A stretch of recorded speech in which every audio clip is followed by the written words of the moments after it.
Okay.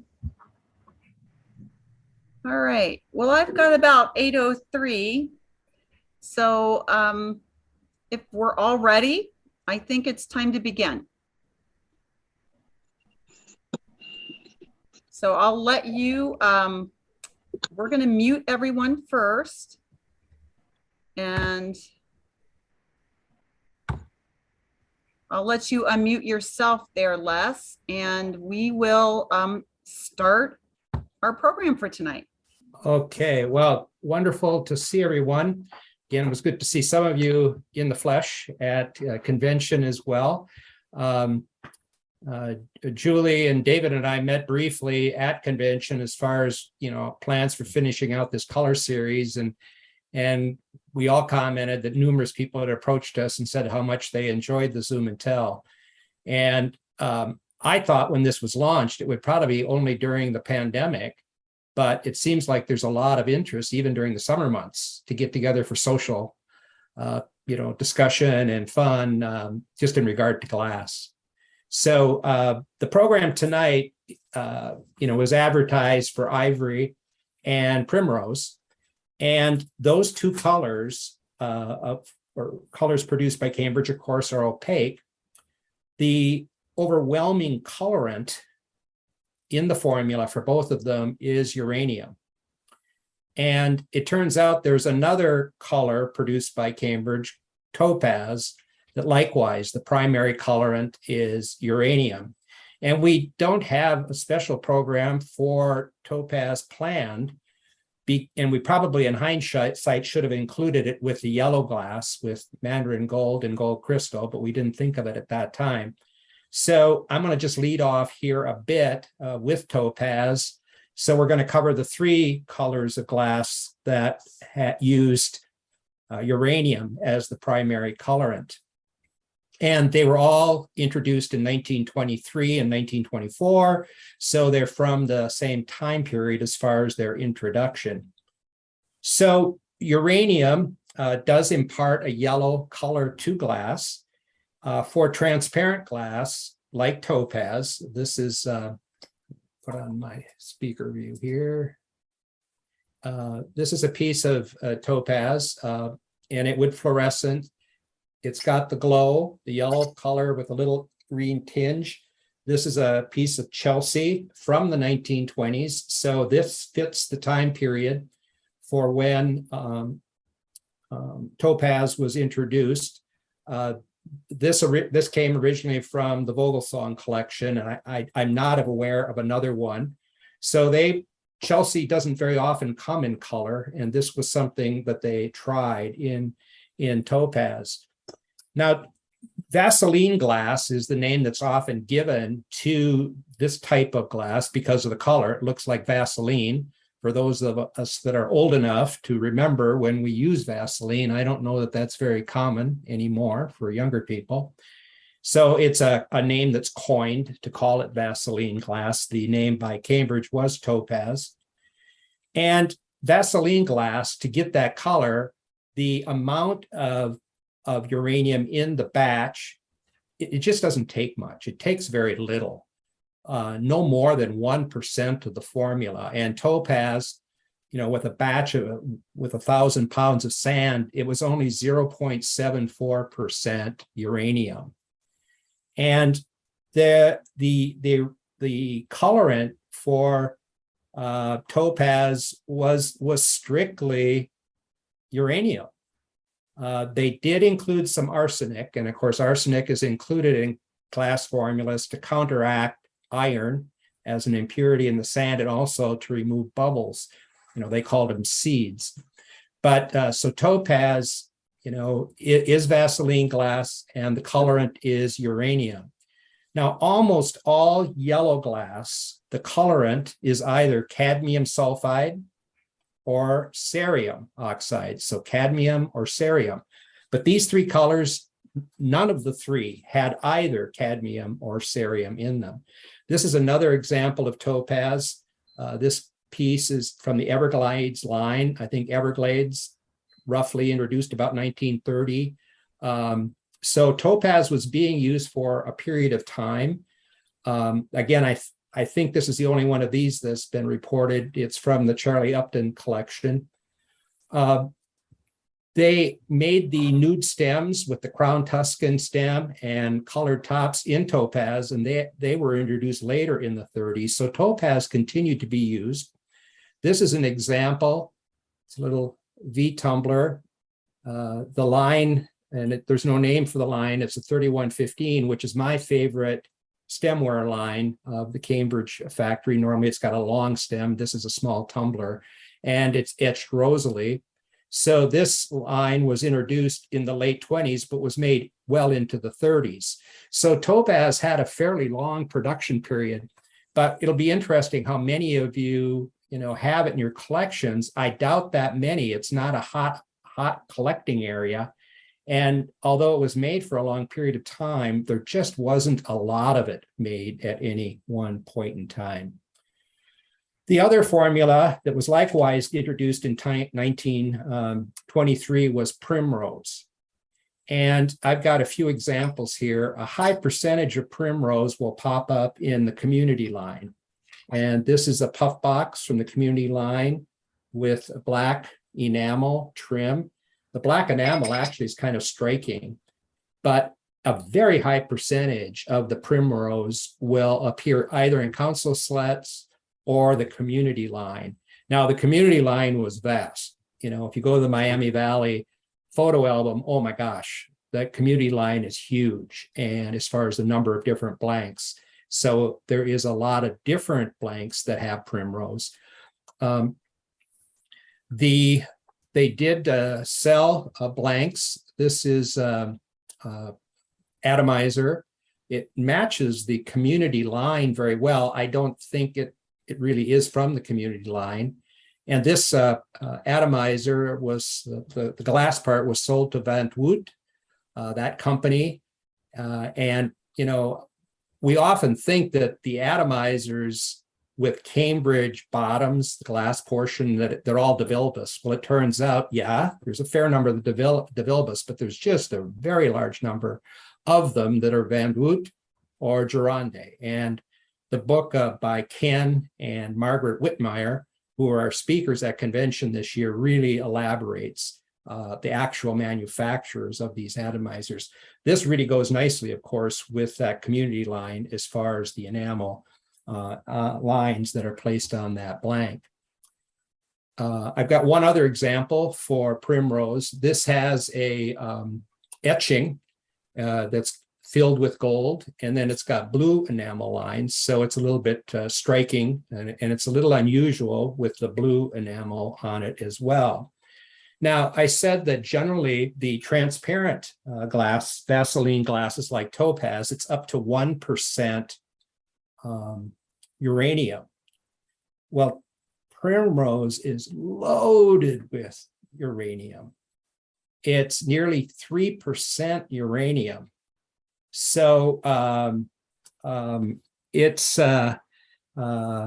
take that back. It's 12.5% uranium for there was just 59 pounds of uranium put in a batch. And to get that much yellow color in that opaque glass, they would have had to put a lot in without any other colorant. There was no arsenic included. And of course, the bubbles or those seeds aren't as big a deal for an opaque glass as they are in a transparent glass. And there's a touch of manganese in the formula. And of course, that takes glass to the violet spectrum to counteract any green that would have come out from the uranium or from the iron. So I'm hoping that we'll see some other examples of Primrose here and some other decorations. More than likely, most of you are going to be sharing examples of ivory with us. Ivory was introduced in 1924. It was an extremely popular color. It was made longer than the other opaque colors. So I've got some examples here. The content of ivory, much less uranium than in topaz, but there is uranium as the primary colorant. Here's dolphin with the Mount Vernon base. This particular one, it's hard to see on here, but you see all the slagginess in this thing. Extremely slaggy. And it's like a translucent slagginess along the edges and on the bottom. So there is variance in the color of ivory. The other thing, the ivory formula, in addition to uranium and a bit of manganese, again, to counteract green, I don't know why, but they added iron oxide to the formula, which takes glass green. So if you see listings for ivory on eBay, it'll often call it, say it's green, or it's got a green hue or green cast. And many, especially the thicker pieces, will have a bit of a green hue compared to the custard glass made by other glass manufacturers. So there was no arsenic in Primrose. Again, it's an opaque glass, so seeds weren't as much of an issue, and they actually added a touch of iron. So it may be the pieces that have more of a greenish hue, in addition to the iron that was added to the formula. It might be that besides that, there was extra iron as an impurity in the sand. Les, So, yeah. just one question. You gave us the percentage of uranium in the Primrose is 12.5%. Oh, no, I was wrong. That's 2.9%. Okay. That's 12.5. Yeah. That's No, in it's 2.9. Primrose. What, Yeah. what It's about 59 ivory? pounds, I said. That's correct. No, it's 2.9, about 3%. Okay, what about in ivory? 0.3%. 0.3%. Yeah, just a touch. And it's a Okay. very light color. And a topaz, 0.74%. I apologize for misspeaking there. But 59 pounds of uranium in a batch of Primrose. I mean, that's a ton of uranium. Now, Primrose is a very short-term color, only a year or two, we think. And why? Was it popularity in sales, or was it because it was expensive to make, or the availability of uranium? Who knows? I don't know any of that type of thing, and it would have to be conjecture if I said anything. So does that answer your question, Julie? Yes, thank I'm you. sorry for the mistake there. Yeah. Apologize. So I've got a few other, it turns out ivory is one of my major collecting areas, and I did a program on ebony and ivory at the convention. I'm going to guess maybe something like 8 years ago. So quite a few of my pieces are photographed in the Miami Valley photo albums. This piece, I haven't heard of another one. It's the Rose Lady with the iris decoration that's hand painted enamel. The history on this one, I got this from friends here in the Twin Cities. They found it at an antique mall just across the border in Wisconsin, and at a very low price. So why this would happen to pop up, a very unusual piece in a small mall in rural Wisconsin, it's just amazing. You just never know what you're going to find. But this iris decoration, it's something that I like a lot, and there's council bowls and candlesticks to go with it. I'm assuming we might see more pieces of it tonight. Again, it was hand decorated. I believe I'm correct in saying that John Wolfe, who was an early member of NCC, his mother, did the decorating on the iris decoration on the ivory. There's some other enamel decorations. This little vase has that's ivory, has an enamel decoration. There's no name, there's no number that I'm aware of or heard of for these other enamel decorations, unless it's an etching-based enamel. I just refer to this as yellow daisies because I'll be showing you another one that I call the white daisies. So this will appear, this decoration with the yellow flowers and kind of a stained background behind them, a gold and yellow, appears on many, many, many blanks. And if they're grouped together, they're quite attractive. Another one, this is the one that I often call white daisy, because it's usually the band here is black and the flowers are white. So this one happens to have the blue band. It is a different color combination. There's a few of these around with this color combination. Like I say, normally it's black band with a white daisy, white flower that looks somewhat like a daisy. Now, of all the enamel decorations, this is my favorite. And I've got numerous pieces. And I think maybe some other collectors just call it mum, but the bright colors of that enamel, and it's very heavy as far as how it's painted on. So, and then there's kind of a flashing on the the vertical part of the candlestick, of course, the ivory on the base. So it's another example of an enamel decoration that was placed on ivory. I've got another one here, far less common, but it's another very heavy enamel decoration. And I just love this because of its deco appearance. Mm-hmm. And this would have been made in the 20s, I mean, and potentially into the later 20s. So very deco in its appearance, and heavy hand work was done. This I don't know if you call it badge or whatever, medallion probably. It looks like it's been stenciled on, and very heavy enamel was used for it. Now, the final one, Julie, I've got to share is an etching-based enamel. This is the basket, and there are different baskets that were etched into the ivory and then filled in with colored enamels. So this decoration appears on quite a few different blanks. One of the De Vilbius perfumes and atomizers, as well as on vases, council sets, and that type of thing. And it has a number because it's an etching-based decoration. So I think that's all I had for background information. It's interesting that the ivory was produced longer and later than the other opaque colors that we think of, azurite, jade,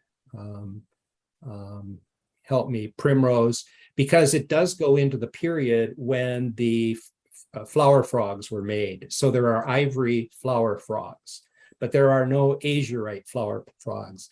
And wouldn't it be something if there were azurite toucans to put in all the azurite council bowls out there? But of the opaque colors, it's really only of these early colors, it's only the ivory that moves into that period when the flower frogs were launched. So ivory must have been a good seller, a popular seller, and it was in the line the longest by a long shot of the other opaque colors from the early 20s. So that's what I've got, Julie. If there's any other questions. I do have a question for you. All of a sudden I got sunny here, obviously. You showed that there had been some, beside the decoration, that there was additional treatment on the ivory as far as flashing. Yeah. Is there any other types of flashing or any other types of systems that were used on ivory that you didn't show yet or know of even? Yeah, there are some other ones, and I thought maybe you could just discuss those if people have examples to show. There was certainly a flashing that was done on the dolphin candlesticks, kind of a caramelization type flash that was placed on the dolphin. I've got a pair of those, but I thought it'd be better just to show this one. Maybe someone else will show it. Okay. All right. Well, with that said, if we don't see some, maybe we'll come back and discuss those at the very end then, Les. Okay. All right. Wonderful. So with that being said, we're going to start our show and tell portion of this. And I apologize for the sunshine, but I'm enjoying it right at the moment. We are going to start off with Walter, please. Walter, can you unmute yourself? And let's see some of the beautiful glass that you have there.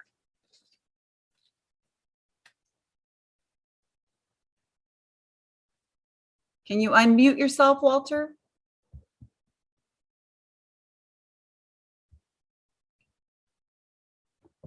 I'm going to ask you to unmute, Walter. Can you turn your sound on?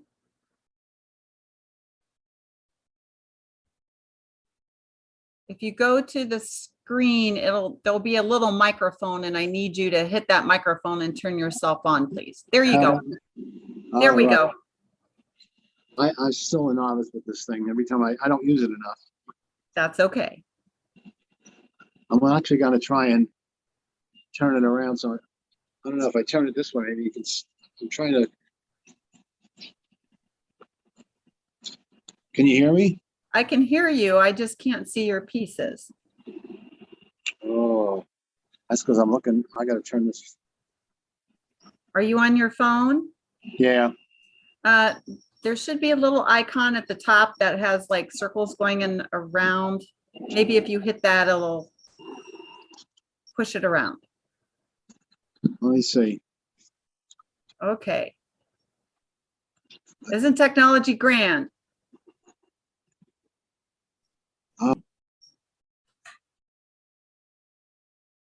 Now I don't see you.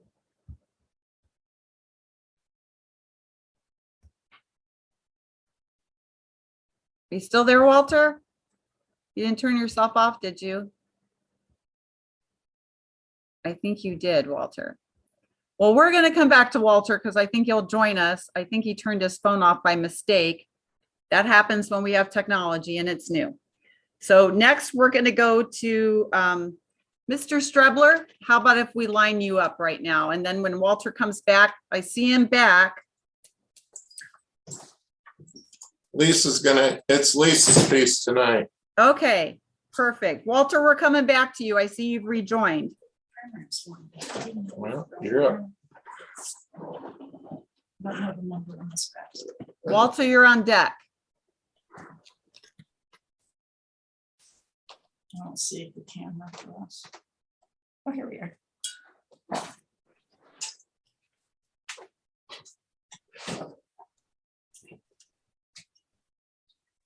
Can you hear All me? right, Yes, you can hear me, right?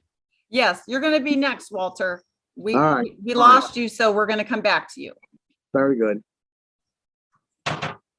Those thing for me. Okay.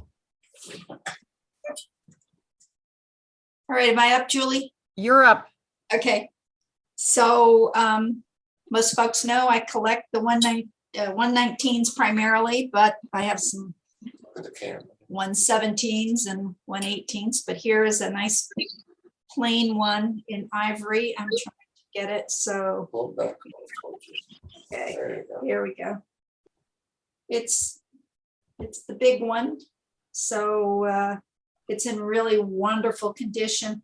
And it was interesting, I was hearing Les talk about the coloring and this does have like a very, very subtle undertone of the green that's discernible in it. So that's the only one I've ever seen. I'm sure there are others out there, but You need the 119 actually. yeah, I need the smaller one. So, but I was going to ask Lisa, so that is, the ivory is really uncommon in the baskets, isn't it? yes, Now, why would that be, I wonder? Because they made so much more ivory than the others, but it's just the way it is. yeah. But Yeah, you have them both in Primrose. and I do have also, I did not bring, but I have Primrose in these baskets as well. So the larger one and then the 119, which is shorter. So my shirt is white. I don't know if that comes across in the screen or the picture that you guys are seeing. And so you can see the ivory compared to white. So, but you know, it's definitely got the discernible green kind of hue undertone to it. So I sure love this. And then Mike wanted me to put, since how we ended up adding some topaz. Here, let me get back. There we go. There's topaz 3104. 3104 Hawk. Hawk. Got some little bubbles in this one, I see. So, And that would be from the 1930s as well. They made topaz quite a while, but not a lot of it. yeah, Beautiful pieces, just beautiful. that's what we have tonight from Strebler's. Thank you. Okay, thank you so much. I really appreciate it, Lisa. And I'm glad you took over the presentation duties this time. Okay. Good to see you. Good to see you too, Julie. Okay, so we're going to go back now to Walter. Are you ready for us, Walter?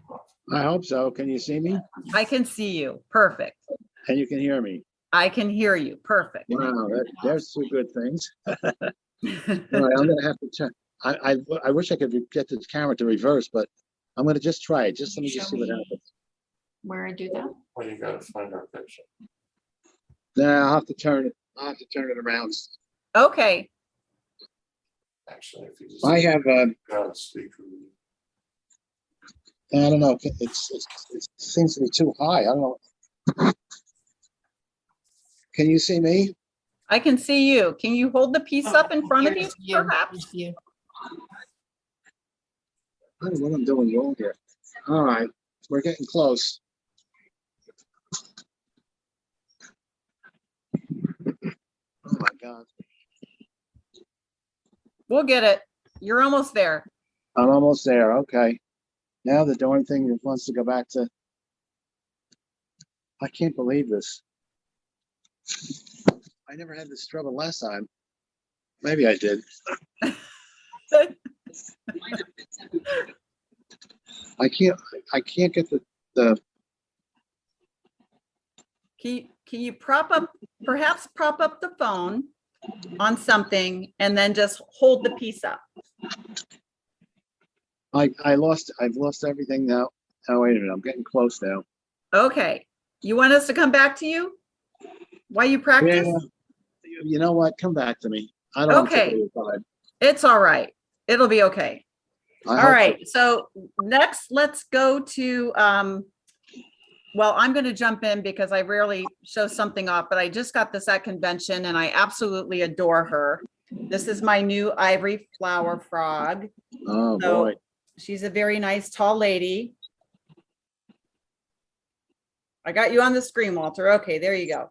But this is one of my newest pieces in my collection and I'm just in love with her. But unfortunately, my parents do have a lot of ivory and they're not on the call tonight. But similar to the patterns that were shown by Les and the Art Deco, they have similar pieces in a comport and a bowl. So I just like the Art Deco look. I love that pattern. I think it's very interesting. So that's all I'm going to jump in and show. And I'm hoping, did that give you time, Walter, to figure out what you're doing? Yeah, I think so. Okay. Oh, I see it. It's perfect. All right. Yes. All right. Oh, no. There you are. There you are. Don't move. Okay. Yeah, but now I lost my end of the picture here. I got to push it again. I don't know why it went away. It's okay. It's all right. Yeah, just show us what you got. We're good. All right. This is an ivory ram's head bowl, and I have the candlesticks that go with it. Can you see those? Yes. All right. They must have made these several ways because this has. I know a lot of them had gold on them, but this one hasn't got any trace of gold at all on it. And I think I bought this from Lynn at one of the conventions. So I have the matching Durick sticks and I have the ram's head bowl. Were you able to see that?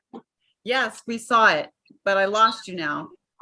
Were those the only pieces you had for us tonight? No, I got a whole bunch of them here. Oh, okay. Well, you work on your camera and we'll go to somebody else and come back, okay? Yep, perfect idea. Okay, sounds good. All right. Oh, I wish I could get this darn thing to work. okay. I see you again. Yeah, I figured it out. Okay. All right, now I got an ivory candy. I guess it's the 1 pound candy or the half-pound candy. I can never remember. Can you see it? Yes. All right, that's an ivory. And the rest of my items are primrose. This is a candy, a primrose candy that's got a really nice decoration on it. It's gold and it's like some kind of raised flowers or something on it. And of course, this is the top. And then I have a set of candlesticks with the black decoration. And these are actually a part of a console set, because I also have the bowl, which I'll show you in a minute. Here's the bowl. And for the people who like flower frogs, this is an amethyst, like a black amethyst flower frog that Cambridge never made. I actually had an opportunity to buy these as samples from I can't say his last name. His first name was Ori. He ran Mirror Images back in the 80s. And this is one of the colors that he missed a sample, but apparently they didn't produce a lot of them. But I put it in the Primrose bowl because I thought it looked pretty good with the bowl. And the bowl is black enamel. I actually got the bowl from the convention. I actually went to convention several times. I used to go with the Cradavilles and the Duchamps, and of course Jane and Ken Filippini are good friends of ours. We all used to go together.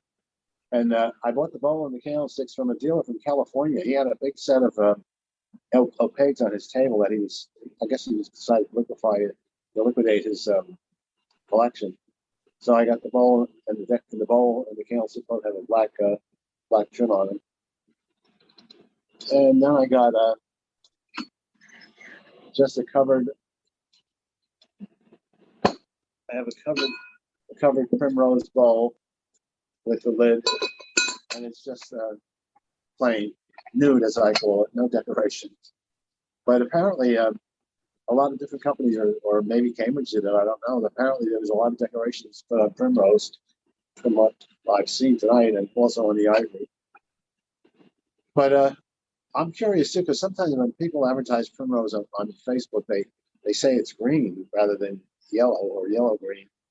So I guess there is some Primrose that has a yellow cast to it. And that's pretty much all I have. And were you able to see everything? Yes, thank you. It was well worth the wait. Really Wow. appreciate you taking all the extra effort to do that. And Well, I love the black pattern with the band with the flowers. That's really nice. I have to get my daughter to give me some more lessons. Okay. All Well, right. we're glad that you were able to share with us tonight. Thank you so for your thank you. patience. All right. Thanks, Walter. Bye-bye. All right. Next, we're going to go to the checks and we're going to put David on deck, please. Well, we're seeing lots of pieces that we'd like to own. We'll start with, we have actually less Ivory than we do Primrose, but so this is just an Ivory compote. No decoration. We got the vase candlestick. We got a pair.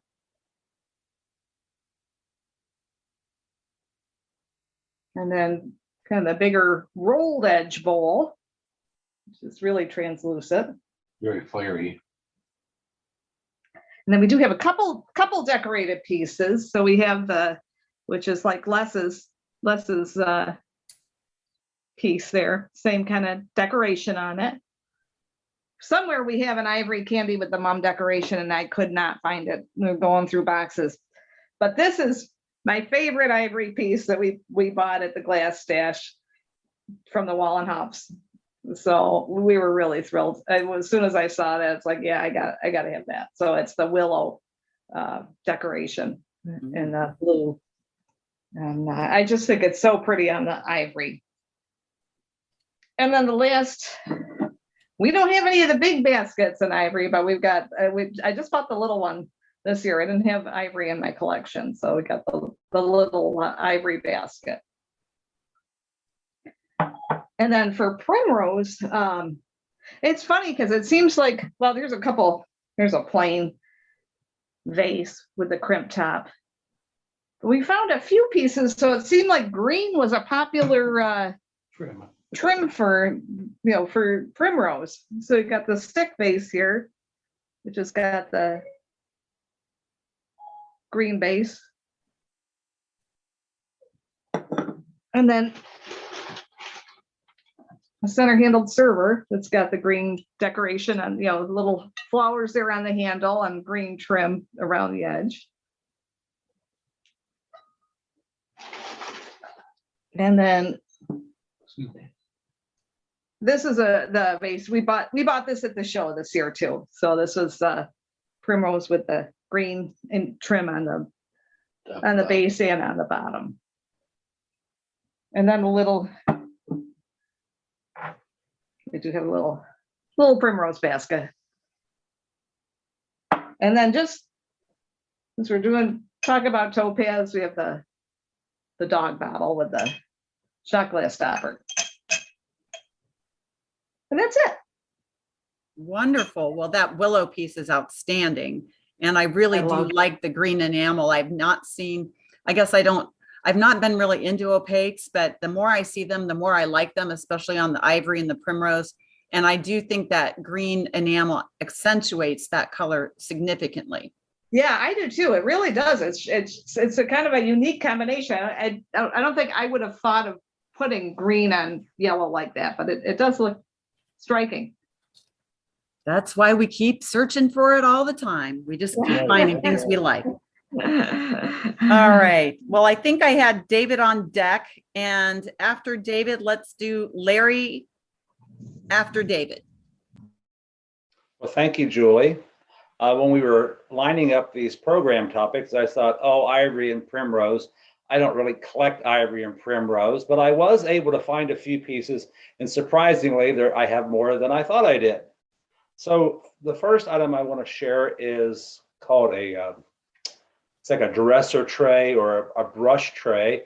And I was looking on the Miami Valley site, and on the reverse side, this particular tray is plain.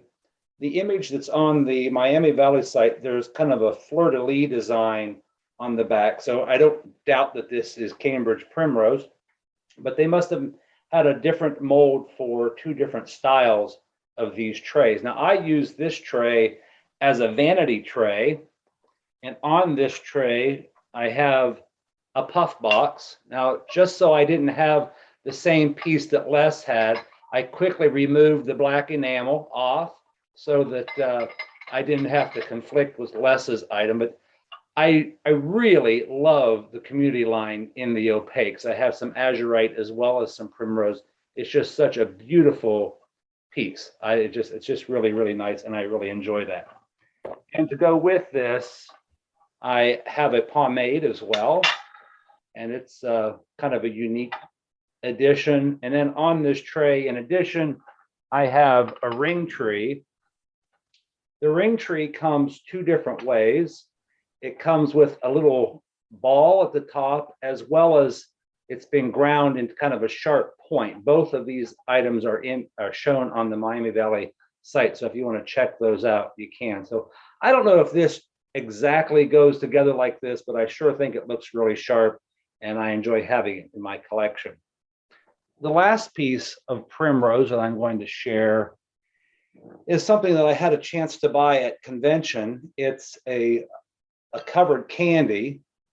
It kind of makes you think of the forerunner to the ram's head covered candy you'd see in Rose Point, Diane, and Portia. But this one is in primrose. So the lid is blown and is extremely thin.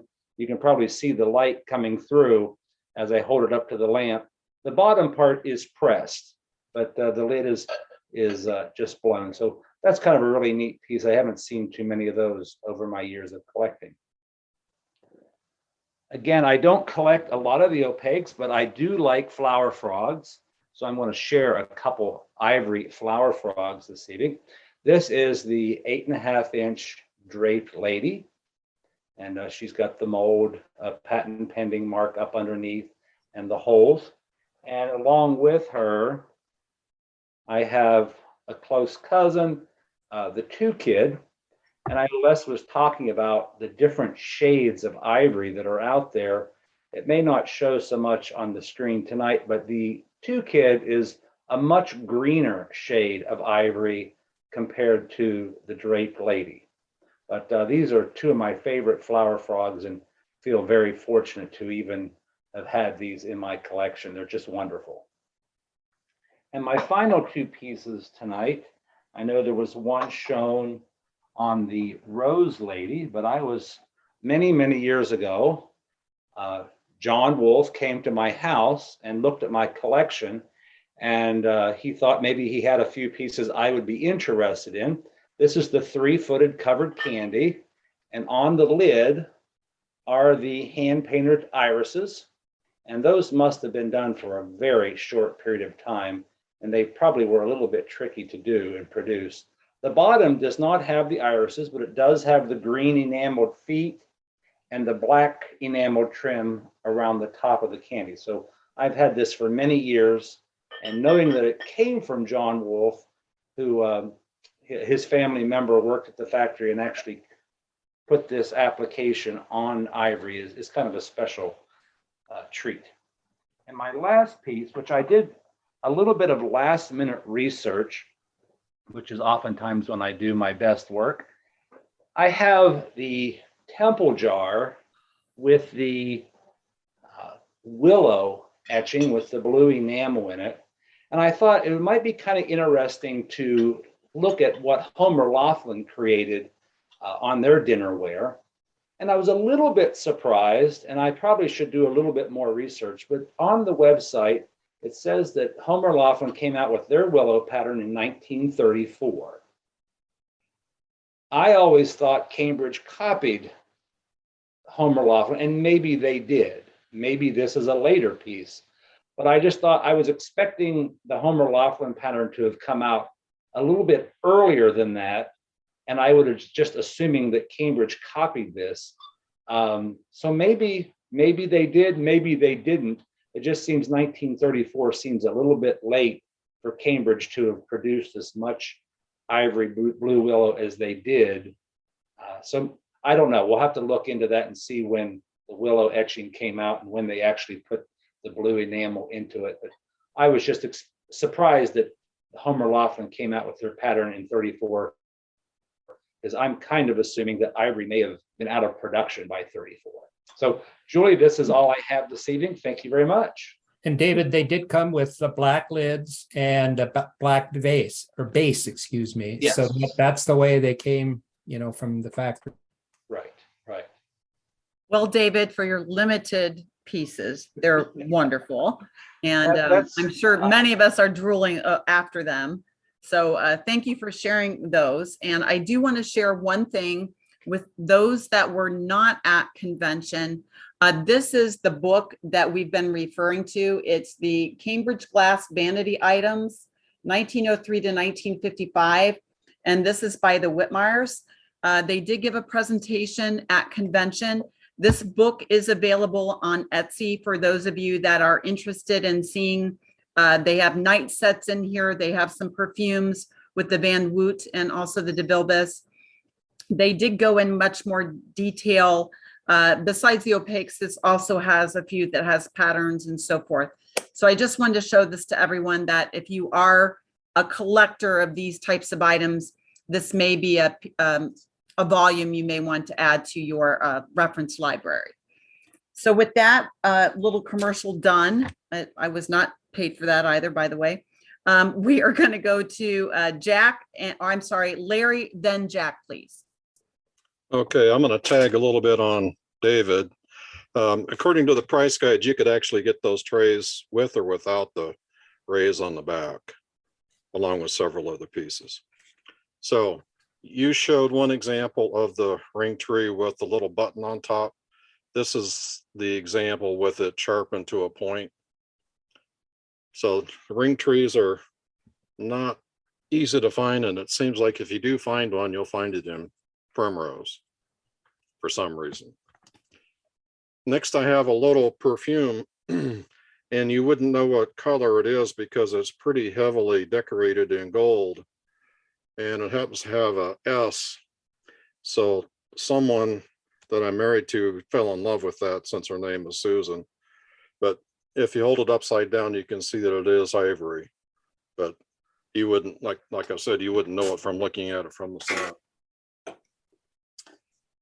So I thought I'd grab one thing in each of the colors we're talking about tonight, and this is a topaz community claret. Not an easy piece to find in crystal, let alone in color. So they're out there, you just have to look. Is there any other pieces, Larry, in that blank? In topaz? Yeah, Not that I have seen, Les. yeah. Really unusual. That's all I have, Julie. Okay, thank you. Very interesting pieces. And who did the gold decoration on the perfume? Do you know, Larry? I'm not sure. Yeah, is it real heavily gold? And then, Yeah. yeah, I have one, I don't believe it is ivory, but it's heavily decorated with gold, and I forget who did it, but I've seen pieces like that. It almost looks like a sponge over time. Okay, so last but not least, we have Jack, please. Jack and Elaine. Okay, am I unmuted now? Okay, Yes. I'm the grand finale here, huh? Let's see You if I are. can get my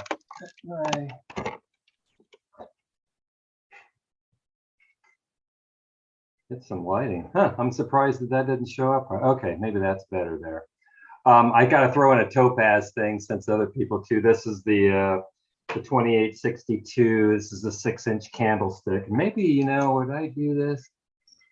I don't know if that does that or not. I thought I'd throw a black light on there just because I think that's cool to do if it's in the dark, but I guess that doesn't work so hot. So anyway, so that's my topaz piece that I'd throw in there. And I think, is this part of that community line too as well, that candlestick? I think it is, but I know it was a 1920s candlestick, but I'm not real sure. I just know the number of it, but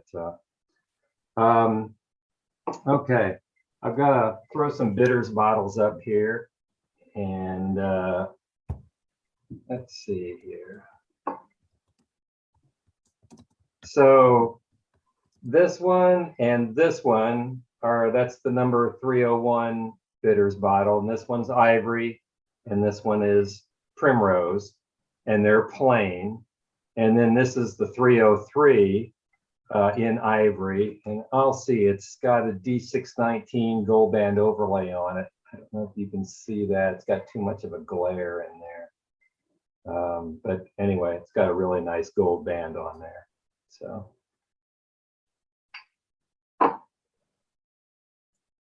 Next up, we've got a atomizer. And where did that come from? Get that off there. There we go. And this is Primrose, and it is a DeVilbiss fitting. It's got the gold and black enamel bands on it, and then it has the original DeVilbiss label on the foot. That's a pretty cool piece. And one thing I like, and everybody's showing these things, I think that Primrose and Ivory just lend themselves so well to decoration that they're just so beautiful on there. I don't know why, it just pops on here. And this is a decoration that has been shown there by a couple of people tonight. And this is the 9.5-inch low-footed comport number 45, and it's got that hand painted flowers on it, etc. So let's see. Okay.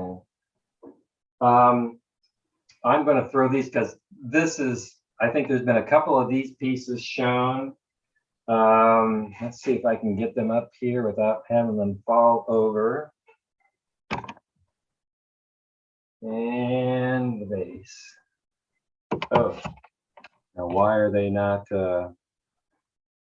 is that blurry to you guys? Yes. Wonder why that happened. Huh. Wow. I couldn't do that again if I tried. Huh. Yeah, well, you're blurry too, Jack. Yeah, I don't know why that happened.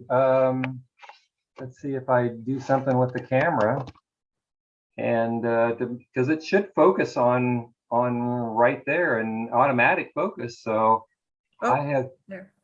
No, it's still not working. I apologize. I don't know what, I've never seen it do that before. It automatically comes in view.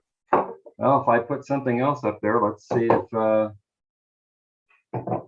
what happens. See, it should automatically focus right on there, and it's not. Well, I apologize. That's okay. Just describe it to us.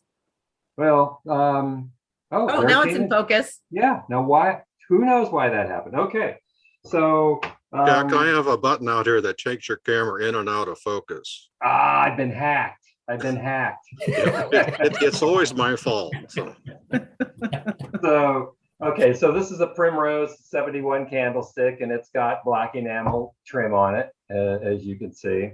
Okay, let's see if I can get these.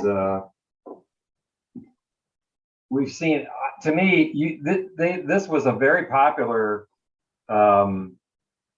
design or decoration they did on this. It seemed like, and this is the black one. I think Les had the blue one too, which I think is really unusual.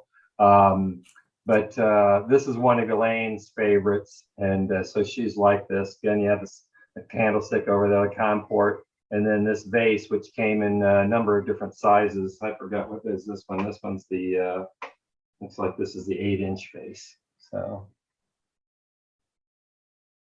okay, I showed that one. And this is another one of Elaine's favorite. Of course, we've seen this. This is the 937 or the 437 9.5-inch candlestick. And I just love this decoration. It's just so beautiful. One of the things surprising is that it also has black enamel in the bands, and I hadn't noticed that, even though we've had these, and we have a pair in this collection. You always focus on the green enamel and the beautiful blue painted iris on there, but and this candlestick. This candlestick came in 3 different sizes: 7.5-inch, 8.5-inch, and 9.5-inch. But the 9.5-inch must have been extremely popular because they made it in all the opaques, in Primrose, Azurite, Ebony, Pomona. So it must have been a very, very good seller. But that's a really nice piece. And then the last thing, and I think Mary and Jack showed this. It's a 12-inch vase, so but this one has the green enamel. There we go. This vase came in 4 different sizes: 6, 8, 10, and 12-inch. This is the 12-inch. And then it has the green enamel trim around the top, in the middle, and then around the base on there. So, and I think that's everything. Thank you, Julie. Okay. Thank you so much, Jack. Very interesting pieces. It's so nice to see the different decorations that were done in enamel. Some were painted, others, are just simple. Others are more complex, but all very lovely. And as you said, the ivory and the primrose really bring out and enhance those decorations, in my opinion. So Freeman has texted me and he has some pieces to show. So Freeman, I'm going to turn it over to you.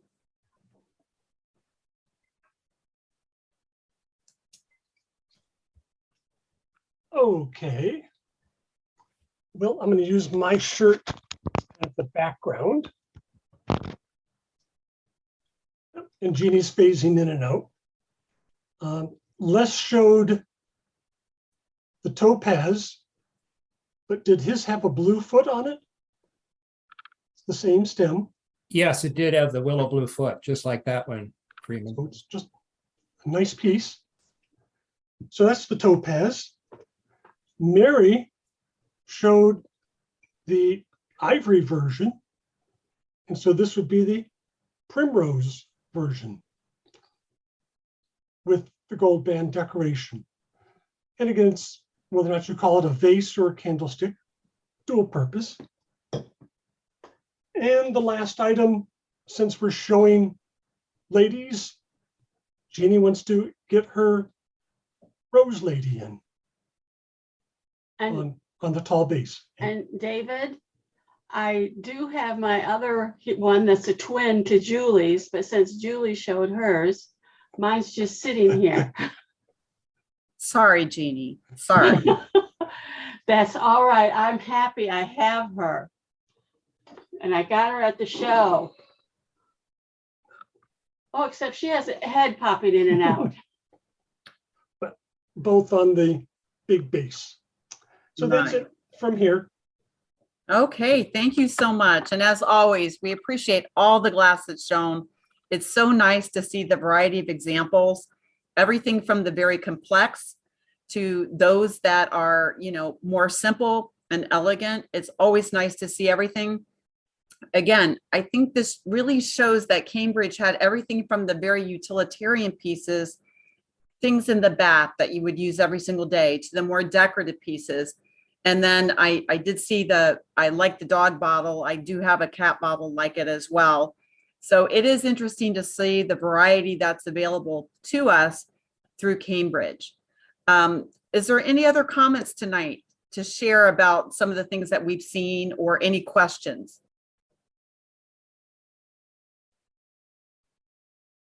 With none, I'm going to turn it back over to David. And David, you can kind of give us an update of what to expect in the upcoming months. Well, thank you, Julie, and just thank you again for everyone joining on this July evening and sharing your Cambridge glass with us. Before I discuss Zoom and Tell, since Larry is on the Zoom tonight, for those of us that attended convention, just a big shout out to Larry and Susan for putting together a wonderful convention this year. It was just, we were all anxious to get back together, and they did a wonderful job putting that together. So thank you, Larry and Susan, for doing that. Well, Zoom is going to continue as per requested, and we're excited. Next month, we're going to be doing Jade and Pomona Green. Pomona Green is the official name for avocado. So if that doesn't sound familiar to you, avocado is also known as Pomona Green. And then going forward into September, we're going to put together a little bit of a hodgepodge program, but it's going to cover smoke, Mardi Gras, and crackled glass. During the reopen period, they made smoke and Mardi Gras, and they reintroduced the crackled glass. So we're going to put those together into a single program for September. So you can be looking through your cases and getting ready for those upcoming programs. The program in August is going to be on a Tuesday. So like we've done in both June and July, we're going to continue with the Tuesday evening program. And in September, I believe we're still working through that a little bit, but there's a good chance that we're going to continue with the Tuesday evening going forward, and we may not go back to the Thursday evening program. So we feel that Tuesday and Thursday are probably equally good for most people, and we think that maybe even Tuesday is working out better for some. So Julie, that's all I have this evening. Thank you very much. You're welcome, David. And just to remind everyone, we're always looking for ideas of what kind of Zoom you're looking for. You know, we like to listen to our membership and say, we need a program on this. We did sit down at convention and kind of map out, but we're running out of colors. But we have some things in the background, some new ideas that we'll be sharing with you in the future. But if there's something specific, please let us know. Just drop us a line. You can find my email in the crystal ball. I think you can find, just reach out to one of us and we'll be happy to listen to some thoughts that you have. So with that being said, again, thank you so much for sharing. This wouldn't be the program it is without you sharing your glass with us. And certainly we get to ogle at what everybody has. And I come away every month saying, now I need that. Now I need that. Oh, I really want that. It's what makes glass collecting exciting. And it makes us want to go to our local antique malls. It makes us go on Etsy. It makes us go to all the different places to try to find glass. So thank you again for sharing, everyone that did tonight. We appreciate what's shown in the past and what you'll bring to us in the future. So with that being said, we thank everyone for joining us tonight, and we'll see you in about a month.